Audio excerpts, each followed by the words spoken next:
Czyli jeżeli są jakieś decyzje, które nasi ludzie mogą podjąć, no to delegujmy, przekazujmy im. Nie musimy podejmować każdej, nawet najmniejszej decyzji. Łatwo się ocenia historię, dużo trudniej przewiduje się przyszłość. Tak. Ważne, żeby nie dać się sparaliżować wielu opcjom, wielu możliwościom, czy chociażby tym, że decyzja jest trudna. Może być tak, że podejmiesz najlepszą możliwą decyzję, a i tak było prawdopodobieństwo 1%, że coś złego się wydarzy, to i się wydarzy. Chwilę, bo chciałem tutaj dać przykład, ale mi się zapomniało, co to był za przykład.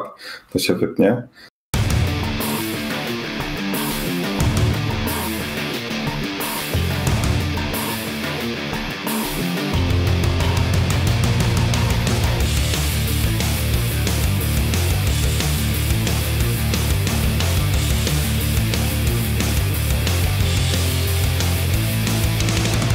Cześć, witamy w Nerd Management. Ja nazywam się Krzysztof Rakowski.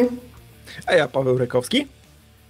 Słuchaj Paweł, przeczytałem ostatnio bardzo ciekawy artykuł napisany przez Baracka Obamę, czyli byłego prezydenta Stanów Zjednoczonych.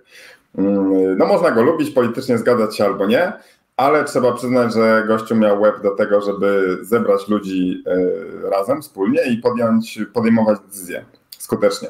Więc właśnie chciałem dzisiaj parę słów o tym powiedzieć. Damy linka do tego artykułu, no i chciałbym porozmawiać z wami właśnie o tym, jak podchodzić do trudnych decyzji. No to dawaj, co tam było ciekawego? Oczywiście prezydent Barack Obama, no to wiadomo, że to jest najpotężniejsza osoba na świecie.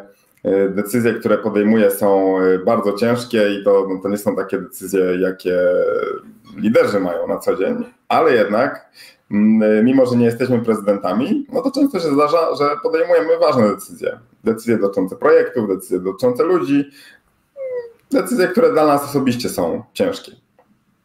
I Barack Obama właśnie w tym artykule pisze o kilku istotnych kwestiach, które pomagały mu podejmować te decyzje, bo on, jak sam powiedział, jeżeli jakaś decyzja się pojawiała na jego biurku, no to znaczy, że to już był trudny temat, że to już była ważna, trudna decyzja, bo wszystkie niezbyt ważne czy nietrudne, no to były gdzieś tam załatwiane na jakichś niższych poziomach.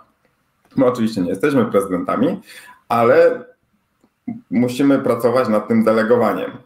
Czyli jeżeli są jakieś decyzje, które nasi ludzie mogą podjąć, no to delegujmy, przekazujmy im.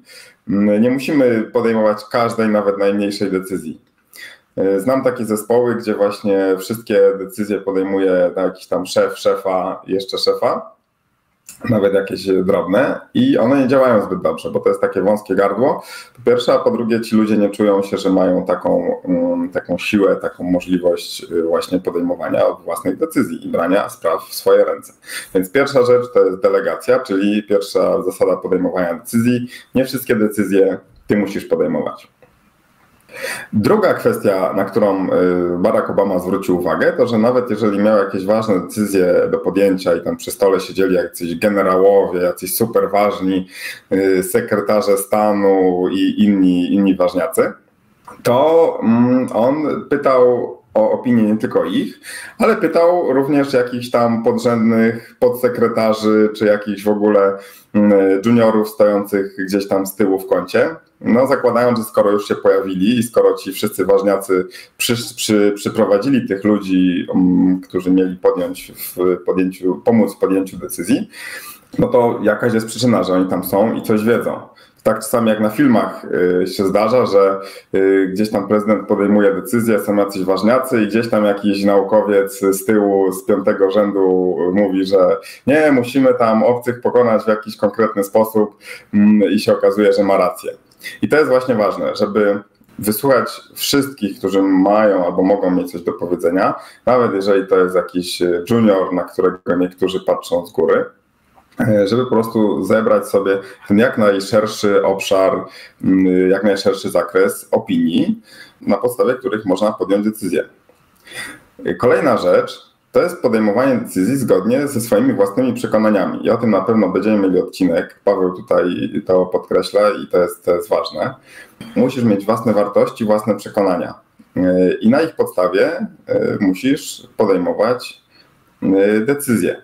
Przypomina mi się taki przykład. Ostatnio mieliśmy rozmowę na temat kwestii rekrutacji, w jaki sposób możemy dawać różne benefity różnym osobom i pewne kwestie formalne.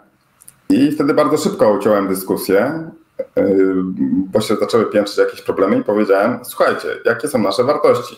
Nasze wartości są takie, że chcemy, żeby wszyscy pracownicy mieli dostęp do możliwości rozwoju i wszyscy pracownicy mieli dostęp do szkoleń, jakichś innych tego typu benefitów.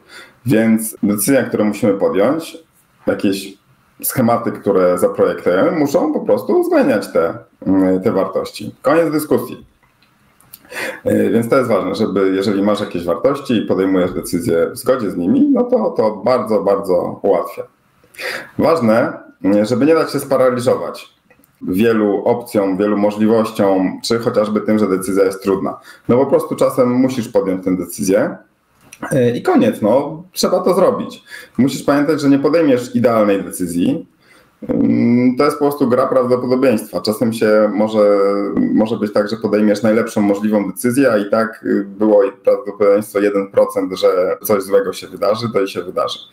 Więc o co chodzi? Chodzi o to, że musisz się upewnić, że zrobiłeś wszystko, co jest możliwe, że dołożyłeś wszelkich starań, że zaprzęgłeś cały swój intelekt, możliwości organizacyjne i wszystkich ludzi, którzy są do ciebie dookoła, żeby podjąć najlepszą decyzję. No i wtedy możesz spać spokojnie, nawet jeżeli końcowy rezultat nie będzie taki, jaki był oczekiwany przez ciebie. Co o tym myślisz, Paweł?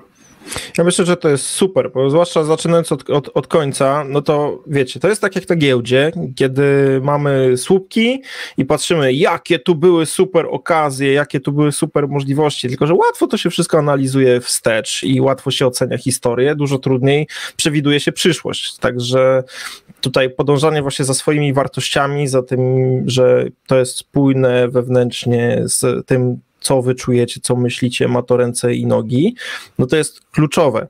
Ja bym tutaj dodał taką bardzo fajną rzecz, bo ty powiedziałeś na samym początku, można Baracka Obamę lubić, nie lubić, to w sumie nie ma znaczenia, bo to jest patent, który jest bardzo, bardzo wartościowy, no bo mamy te kilka rzeczy, mamy delegację, mamy skupięcie i tak naprawdę zadbanie o wszystkich, którzy są, bo to jest chyba nie ma nic gorszego niż jakaś dyskusja, jakieś spotkanie i wykluczanie osób, które na nie przychodzą. No w końcu po to przychodzą, żeby coś od siebie tam dodać, a jeżeli nie mają nic do dodania, nie przychodzą, bo tracą czas. Tutaj odsyłam z powrotem do prezentacji, skąd się bierze twoja wypłata, gdzie no spotkania po prostu kosztują masę pieniędzy i są po prostu marnotrawieniem rzeczy, nie?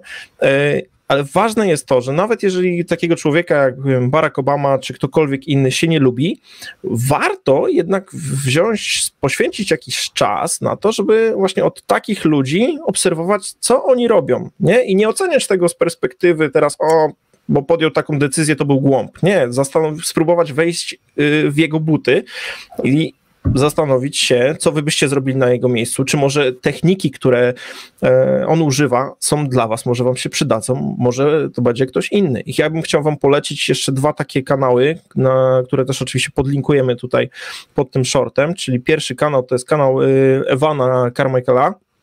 To jest człowiek, który zbiera wideo z wypowiedziami różnych ludzi, celebrytów, gwiazd, ludzi pokroju właśnie też również Baracka Obamy, czy tam Billa Gatesa, Oprah Winfrey i tak dalej, z całego świata, ale również robi z nimi wywiady i dopytuje właśnie jaki jest przepis na sukces w danej temacie, danej branży i od nich możecie bardzo dużo się nauczyć. Drugą osobą, która robi dokładnie to samo, tylko dużo dłużej, jest Tim Ferriss, którego już polecaliśmy i jego show, jego podcast Tim Ferriss Show, który też tutaj podlinkujemy, ponieważ on wyciąga właśnie od tych ludzi, którzy osiągnęli najlepsze wyniki, najlepsze rezultaty w swojej branży, jakie mają techniki, więc skupcie się też na tym, żeby wyciągać właśnie wiedzę od tych ludzi i obserwować, bo to jest mega istotne. I podsumowując ten odcinek dzisiejszy, mówiłeś o 4 rzeczach, nazywam sobie 4 rzeczy, czyli pierwsze, delegacja, nie musisz robić wszystkiego, nie rób wszystkiego, nawet nie możesz robić wszystkiego. Drugie, zadbaj o to, żeby pytać wszystkich o jakieś rady, o opinię na temat tego danego tematu spotkania, którzy mogą podjąć i decyzję. A jeżeli jacyś ludzie do ciebie przychodzą na te spotkania, bo sami organizujesz, a widzisz, że to nie ma sensu, zmień to, bo to tracisz ich czas, ich nerwy i swoje pieniądze. Do tego bądź zgodny ze swoimi wartościami, nie rób nic wbrew sobie, przeciwko sobie. Jeżeli czujesz, że coś jest nie tak, to samo już mówiliśmy też przy rekrutacji. Jeżeli czujesz, że coś będzie nie tak, prawdopodobnie będzie nie tak i pogódź się z tym i nie walcz z tym, bo to nie ma sensu. No i czwarte, czyli bądź pewny, że zrobiłeś wszystko, co mogłeś zrobić w danym momencie, bo nie jesteś w stanie przewidzieć przyszłości, jesteś w stanie podjąć konkretne decyzje na ten moment i to jest okej.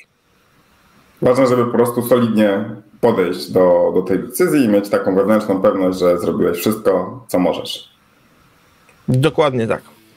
I co, życzymy Wam podejmowania dobrych decyzji. Trzymajcie się i do zobaczenia. Cześć!